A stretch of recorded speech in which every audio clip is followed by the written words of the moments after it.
السلام علیکم ورحمۃ اللہ وبرکاتہ۔ آج ہم سورہ القصص کی آیت نمبر 36 سے شروع کرتے ہیں۔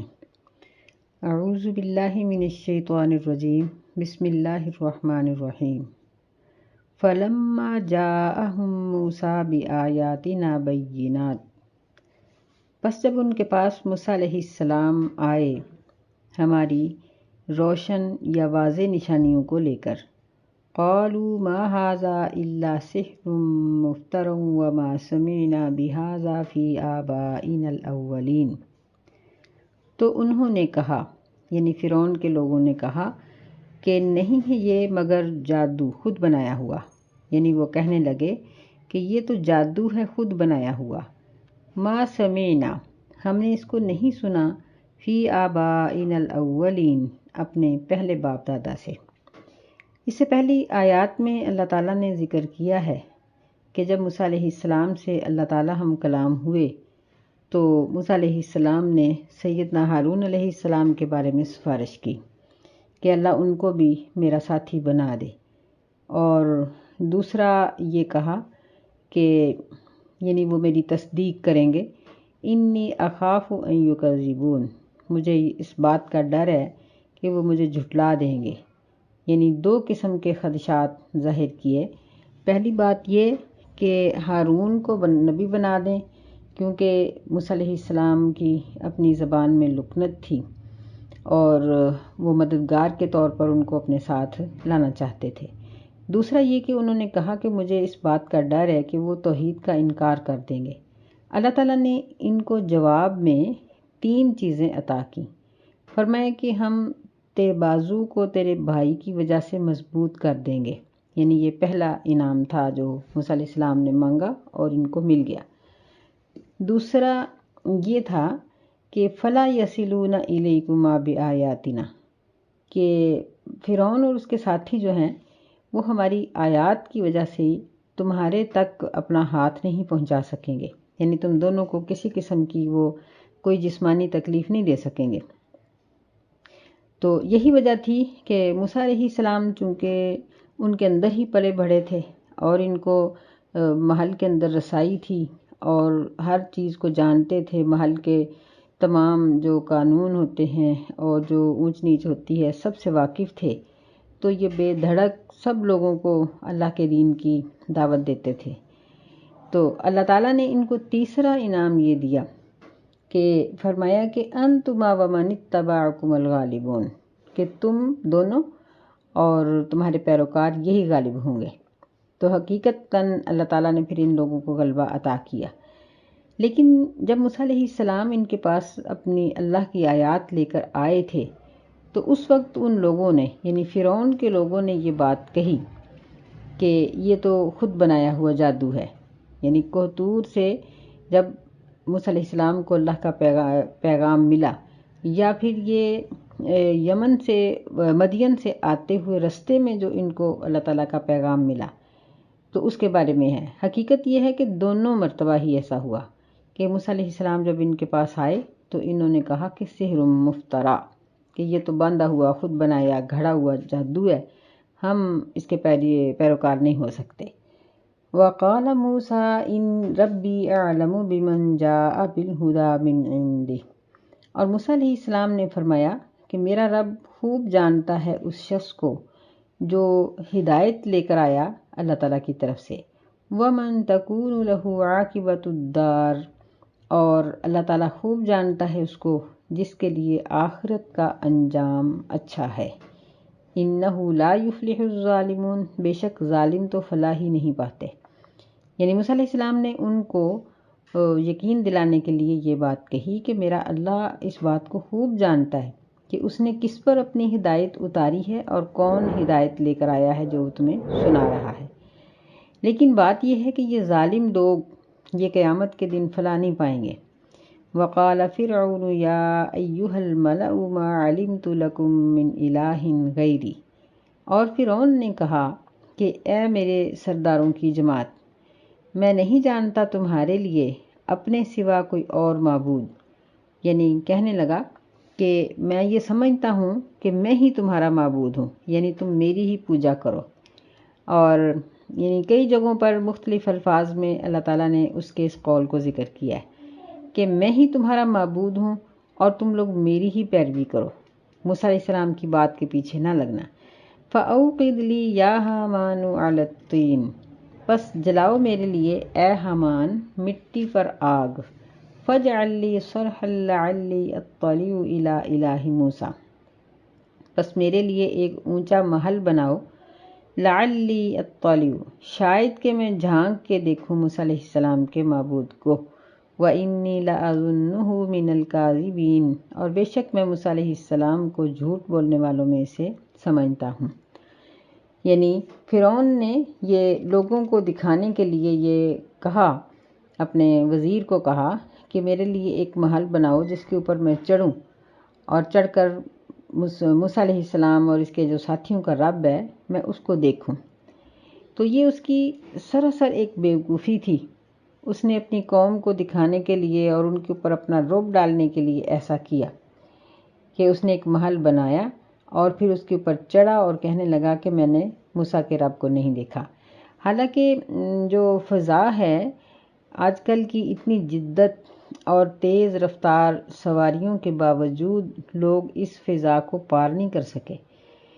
یعنی زمین کے اوپر فضا میں جتنے سیارے ہیں اور جتنے تارے گھوم پھر رہے ہیں ان کا آپس میں فاصلہ کروڑوں میلوں کا ہے۔ تو یعنی اس قدر یہ وسیع ہے کائنات کہ گنتی ختم ہو جاتی ہے، اور پھر سائنسدانوں نے اس گنتی کے ختم ہونے کی وجہ سے نوری سال کا انہوں نے لفظ ایجاد کیا کہ نوری سال کیا ہے کہ جس طرح یعنی روشنی ہم جب لائٹ جلاتے ہیں تو کتنا وقت لگتا ہے پورے کمرے میں روشنی پھیلتے، 1 سیکنڈ بھی نہیں لگتا۔ تو اس طرح انہوں نے نوری سال بنایا کہ یعنی لائٹ کی سی روشنی کی سی تیز رفتاری کے ساتھ بھی اگر فضا کو پار کیا جائے تو انسان کی تو اتنی زندگی ہی نہیں ہے کہ وہ ساری کائنات کو دیکھ سکے، وہ نہیں دیکھ سکتا، کیونکہ روشنی کا یہ سارا سفر پوری زمین کے ارد گرد چکر جو ہے یہ 8 منٹ میں پورا ہو جاتا ہے۔ تو انسان تو اتنی تیزی کے ساتھ کچھ کر ہی نہیں سکتا، تو اس کے محل کا اس کو کیا فائدہ ہونا تھا؟ بہرحال اس نے وہ محل بنایا اور اس پر چڑھا اور اس نے تکبر کیا۔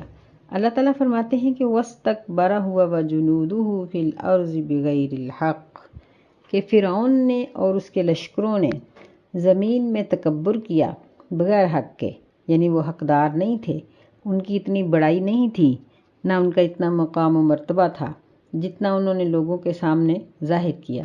وَظَنُّوا أَنَّهُمْ إِلَيْنَا لَا يُرْجَعُونَ، اور انہوں نے یہ گمان کر لیا کہ بے شک وہ ہماری طرف نہیں لوٹنے والے، یعنی نہیں لوٹیں گے، کہ اگر ان کو لوٹنے کا یقین ہو تو پھر وہ اللہ تعالیٰ کی نافرمانی نہ کریں۔ تو جو شخص اللہ کی نافرمانی کر رہا ہوتا ہے، مثلا نماز نہیں پڑھتا، روزہ نہیں رکھتا، یا کوئی اور گناہ اس کے اندر ہے، کوئی اس نے اپنی عادت غلط قسم کی بنائی ہوئی ہے جو قرآن اور حدیث کے خلاف ہے، تو اس کا مطلب یہ ہوتا ہے کہ اس کا آخرت پر یقین نہیں ہے۔ اگر اس کو آخرت پر یقین ہو تو وہ اس کی آخرت کی ضرور تیاری کرے۔ جس طرح وہ طالب علم جس کو اپنے امتحان کی تیاری کی جستجو ہوتی ہے تو وہ اس کی یعنی اپنی کامیابی کو حاصل کرنے کے لیے وہ سارا سال پڑھتا ہے، پھر اس کو امتحان کی کامیابی ملتی ہے۔ تو اگر انسانوں کو جو اللہ کی نافرمانی کر رہے ہیں ان کو اپنی آخرت کے امتحان کا یقین ہو تو وہ کبھی بھی اللہ تعالیٰ کی نافرمانی اور گناہ کا کام نہ کریں۔ اللہ فرماتے ہیں فَأَخَذْنَاهُ وَجُنُودَهُ فَنَبَذْنَاهُمْ فِي الْيَمِّ، بس ہم نے اس کو اور اس کے لشکروں کو پکڑ لیا، بس ہم نے ان کو دریا میں پھینک دیا۔ فَانظُرْ كَيْفَ كَانَ عَاقِبَةُ الظَّالِمِينَ، بس دیکھو کہ ظالموں کا کیسا انجام ہوا۔ یعنی یہ ان کی تعداد ویسے صحیح روایات سے تو معلوم نہیں ہوتی، لیکن 70,000 کے قریب بتائی جاتی ہے۔ تو اتنی تعداد کے لوگوں کو لمحہ بھر میں ڈبو دینا یہ بھی تو ناممکن کام ہے، انسان تو ایسا کام نہیں کر سکتا، یہ اللہ ہی کر سکتا ہے۔ اس لیے فرمایا ہے کہ تم دیکھو، فانظر، غور کرو، دیکھو کہ ظالموں کا انجام کیا ہوا۔ تو جب اللہ تعالیٰ اتنی بڑی فوج کو لمحہ بھر میں ڈبو دیتے ہیں تو اکا دکا انسان کو پکڑنا اور اس کو اس کے گناہ کی سزا دینا اللہ کے لیے کوئی مشکل نہیں۔ اللہ تعالیٰ فرماتے ہیں وَجَعَلْنَاهُمْ أَئِمَّةً يَدْعُونَ إِلَى النَّارِ، اور ہم نے ان کو ایسی جماعت بنا دیا کہ وہ آگ کی طرف دعوت دیتے تھے۔ وَيَوْمَ الْقِيَامَةِ لَا يُنصَرُونَ، اور وہ قیامت کے دن مدد نہیں کیے جائیں گے، یعنی ان کی کوئی بھی مدد کرنے والا نہیں ہوگا۔ یہاں اللہ فرما رہے ہیں کہ ہم نے ان کو ایسی جماعت بنایا، تو اس کا مطلب یہ ہے کہ یعنی ساری جو کائنات ہے جو چل رہی ہے یہ ساری اللہ تعالیٰ کی رضا سے نہیں چل رہی۔ اللہ تعالیٰ کے جو اللہ کی قدرت ہے نا، اس کو ہم دو لفظوں کے ساتھ سمجھ سکتے ہیں۔ ایک یہ ہے کہ اللہ کی مشیت، یعنی اللہ تعالیٰ نے ساری کائنات کو پیدا کیا ہے اور اس کائنات کی ہر چیز کی ہر حرکت اللہ کی اجازت سے ہے۔ کہ فرض کر لیں کہ اگر اللہ جب چاہتا ہے تو کسی صحت مند انسان کو فالج ہو جاتا ہے اور وہ اپنا ہاتھ پاؤں ہلا ہی نہیں سکتا، مردہ ہو جاتا ہے، ہم کہتے ہیں اسے فالج ہو گیا۔ تو یہ ہے اللہ تعالیٰ کی مشیت کہ اس نے ہم سب کو یہ جسم دیا ہوا ہے، یہ ساری زمین اور یہ ماحول دیا ہوا ہے، اس لیے اللہ تعالیٰ فرماتے ہیں کہ ہم نے ان کو ایسی امت بنایا۔ تو دوسرا لفظ ہے رضا، رضامندی۔ تو کائنات کا ہر کام اللہ تعالیٰ کی مشیت سے ہو رہا ہے، اللہ کے حکم سے ہو رہا ہے، لیکن جو کام اچھے ہیں ان میں اللہ کی رضا ہے، جو اچھے نہیں ہیں ان میں اللہ تعالیٰ کی رضا نہیں ہے۔ تو یہ معلوم ہوا کہ مشیت عام لفظ ہے اور رضا خاص ہے۔ رضا کسی کسی کو حاصل ہوتی ہے اور مشیت میں سب ہی ہوتے ہیں۔ تو اس لیے فرمایا کہ ہم نے ان کو ایسی جماعت بنایا، یعنی اللہ کے دیے ہوئے جسم اور اللہ کے دیے ہوئے ماحول سے انہوں نے ایسی روش اختیار کی کہ جو اللہ تعالیٰ کو پسند نہیں تھی، جس پر اللہ راضی نہیں تھا، ورنہ اللہ تعالیٰ کسی کی بھی گناہ میں مدد نہیں کرتے۔ اس لیے فرمایا کہ قیامت کے دن ان کی کوئی مدد نہیں کی جائے گی۔ وَأَتْبَعْنَاهُمْ فِي هَذِهِ الدُّنْيَا لَعْنَةً، اور ہم نے ان کو فی هذه الدنیا، اس دنیا میں بھی لعنت کے پیچھے لگا دیا، یعنی وہ خود لعنت کے پیچھے لگے ہیں۔ برائی اور گناہ ہمارے پیچھے نہیں لگتا، ہم گناہ اور برائی کے پیچھے لگتے ہیں کہ کہیں بھی کوئی بے حیائی کا یا گناہ کا کام ہو، انسان خود اس کو کرتا ہے، وہ کام وہ برائی اس کو کرنے کا حکم نہیں دیتی کہ تم مجھے اپناؤ۔ اس لیے فرمایا کہ ہم نے ان کو اس دنیا میں لعنت کے پیچھے لگا دیا، یعنی اللہ تعالیٰ نے ڈھیل دی اور وہ لعنت والے کام کرنا شروع ہو گئے۔ وَيَوْمَ الْقِيَامَةِ هُمْ مِنَ الْمَقْبُوحِينَ، اور قیامت کے دن بھی یہ لوگ رسوا ہونے والے اور ذلیل ہونے والے ہوں گے، یعنی وہاں بھی ان کی کسی قسم کی کوئی عزت اور کوئی احترام نہیں ہوگا۔ وَلَقَدْ آتَيْنَا مُوسَى الْكِتَابَ مِن بَعْدِ مَا أَهْلَكْنَا الْقُرُونَ الْأُولَى، اور البتہ تحقیق ہم نے موسیٰ علیہ السلام کو کتاب عطا کی اس کے بعد کہ ہم نے پہلی بستیوں کو ہلاک کر ڈالا۔ بصائر للناس، وہ کتاب لوگوں کے لیے بصیرت کا سبب تھی۔ وہدی ورحمۃ لعلہم یتذکرون، اور ہدایت کا سبب تھی اور رحمت کا سبب تھی، یعنی اللہ تعالیٰ کی رحمت کے نزول کا سبب تھی، اس لیے کہ وہ لوگ بھی نصیحت حاصل کریں۔ یعنی اللہ تعالیٰ نے موسیٰ علیہ السلام کو جو کتاب دی تھی وہ بصائر سے بھری پڑی تھی، اس میں ایسی ایسی دلیلیں اور ایسی ایسی باتیں تھیں کہ جن کو کوئی انسان جھٹلا نہیں سکتا، اور وہ ہدایت اور رحمت کے نازل ہونے کا سبب تھی۔ اللہ تعالیٰ نے تورات کی جہاں بھی تعریف کی ہے یہی کی ہے کہ وہ ان کے لیے ہدایت اور رحمت کا سبب تھی، لیکن جب ان لوگوں نے اس کو تسلیم نہیں کیا، نہیں مانا، تو پھر وہ اللہ کی ہدایت اور اس کی رحمت کے حقدار نہ رہے، بلکہ پھر ان کے اوپر عذاب آ گئے۔ وَمَا كُنْتَ بِجَانِبِ الْغَرْبِيِّ إِذْ قَضَيْنَا إِلَى مُوسَى الْأَمْرَ، اور نہیں تھے آپ مغربی جانب جب ہم نے موسیٰ علیہ السلام کے لیے نبوت کا فیصلہ کیا۔ وَمَا كُنْتَ مِنَ الشَّاهِدِينَ، اور آپ اس وقت وہاں حاضر نہیں تھے، یعنی نبی صلی اللہ علیہ وسلم موسیٰ علیہ السلام کے اور دیگر نبیوں کے ایسے ایسے واقعات اور ایسے ایسے ان کی زندگی کے پہلو اجاگر کرتے تھے۔ قرآن نے ایسی ایسی باتیں ہمیں بتائی ہیں جو ان تاریخ دانوں کی کتابوں میں نہیں تھیں، بلکہ اللہ تعالیٰ نے ہر نبی کی زندگی کے اس گوشے کو اٹھایا، اس حصے کو واضح کیا ہے جو اس وقت کے لوگ نہیں جانتے تھے۔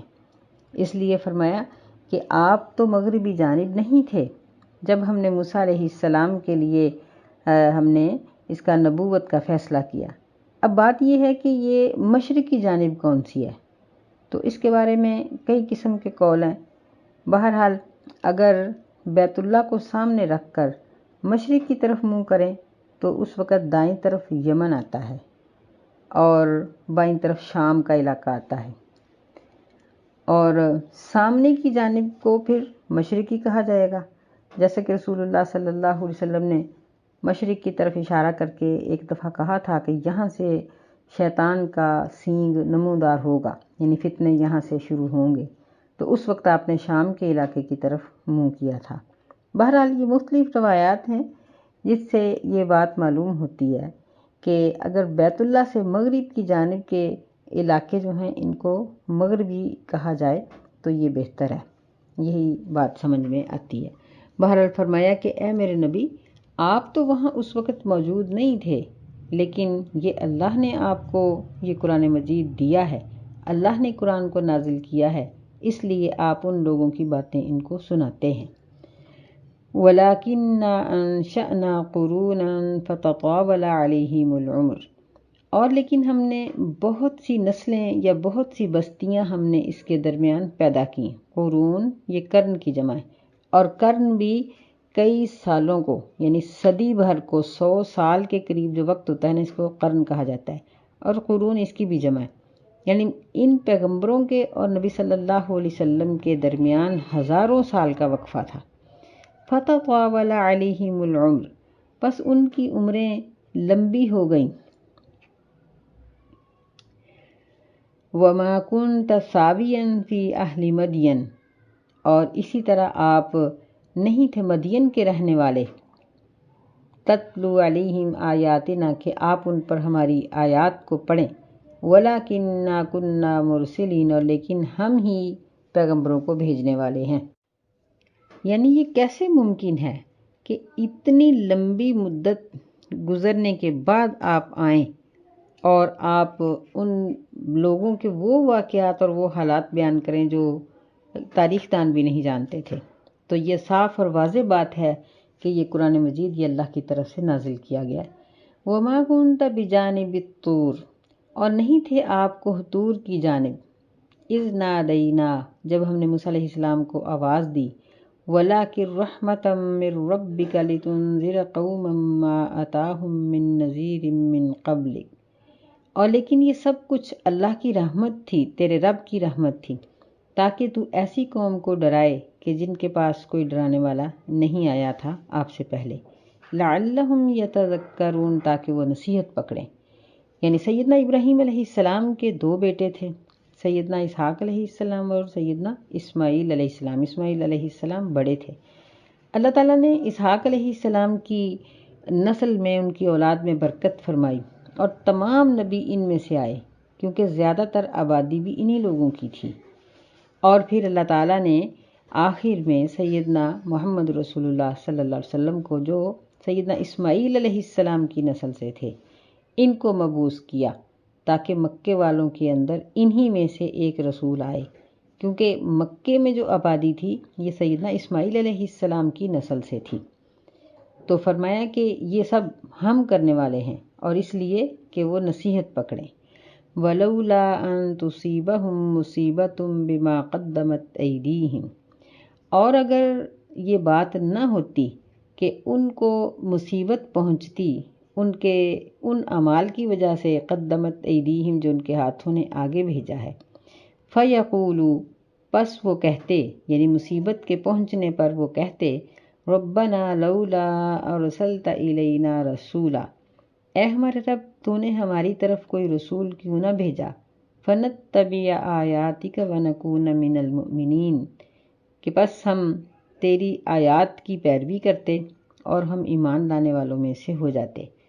یعنی اگر رسول اللہ صلی اللہ علیہ وسلم کے آنے کے بغیر ان لوگوں کو ہلاک کر دیا جاتا تو ان کا ہلاک ہونا برحق تھا، کیونکہ یہ بہت گناہ گار تھے۔